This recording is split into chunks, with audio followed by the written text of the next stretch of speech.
میں ان لوگوں سے کہتا ہوں جو غیر اللہ کی پکار کو جائز سمجھتے ہیں، دیکھو میں فرقہ پرست آدمی نہیں ہوں، نہ میں کفر اور شرک کے کسی متعین شخص پہ فتوے لگاتا ہوں، لیکن آپ اپنی آخرت کی فکر کرو۔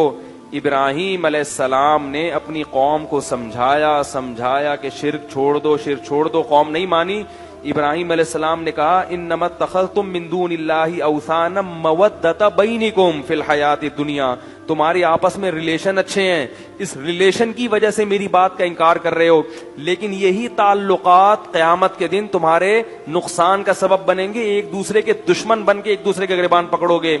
اس لیے میں اللہ کا واسطہ دے کے ان لوگوں سے کہتا ہوں جو یہ کہتے ہیں کہ اللہ نے اپنے نبی کو بھی اختیارات دی، ہم نبی سے بھی مانگ سکتے ہیں، بزرگوں سے بھی مانگ سکتے ہیں، مزاروں پہ بھی سجدے کر سکتے ہیں، تو یاد رکھو کہ اگر آپ اپنی اس روش سے باز نہیں آئے، اور تو یہ بھی کیا ہے، یہ آپس کے مسلک پرستی، پیر پرستی۔ میرے دامت برکاتم نے کہہ دیا ایسا نہ ہو کہ جیسے ابراہیم علیہ السلام اپنی قوم کو ڈرا رہے تھے، تو وہ ڈر وہ تنبیہ ہمارے لیے بھی ہے کہ یہی تعلقات قیامت کے دن ایک دوسرے کے لیے عذاب بن جائیں گے۔ اللہ شرک کے معاملے میں بہت غیرت رکھتا ہے، وہ کہتا ہے نہ میں نے کسی کو اختیار دیا، لم یتخذ ولیا من الذل، نہ کسی کو کمزوری کی وجہ سے میں نے اپنا ولی بنایا، نہ وزیر بنایا۔ وزیر ہوتا ہے نا کہ کچھ کام آپ کریں گے، کچھ اختیارات اس کے پاس ہیں، کسی کو نہیں، بلکہ اللہ نے کہا قرآن میں مثالیں دی ہیں، ضرب لکم مثلا من انفسکم، اللہ فرماتے ہیں ابھی بھی سمجھ میں نہیں آیا تو میں تمہیں ایک مثال دیتا ہوں تمہاری ہی، هل لکم مما ملکت ایمانکم من شرکاء فیما رزقناکم، کہ تمہارے جو غلام ہوتے ہیں کیا تم ان غلاموں کو اپنے ساتھ شریک کرتے ہو اپنی پراپرٹی میں؟ فرمائے کہ جب پراپرٹی جو کم درجے کی چیز ہے اور تمہارے غلام بھی کم درجے کے ہیں، تمہارا اپنے غلاموں سے اتنا اوپر رتبہ نہیں ہے جتنا میرا مخلوق سے اوپر کا مقام ہے، غلام بھی تمہاری طرح کا انسان ہے، تم اس کو شریک نہیں کرتے اپنی پراپرٹی میں، تو میں اپنے اختیارات میں اپنی مخلوق کو کیسے شریک کروں گا؟ جبکہ مخلوق کا جو مقام ہے، دیکھو ہمارا جو غلام سے رشتہ ہوتا ہے تو غلام بھی انسان، ہم بھی کیا ہیں؟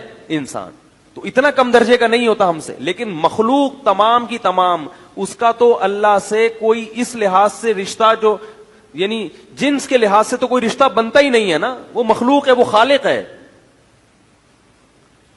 اولاد اور باپ کا رشتہ نہیں ہے، بھائی بہن کا رشتہ نہیں ہے۔ فرمایا انتم الفقراء الی اللہ، سب کے سب فقیر و محتاج ہو میرے، کسی کو میں نے کسی بھی اختیار میں شرکت نہیں دی ہے، سب اپنے پاس رکھا ہے۔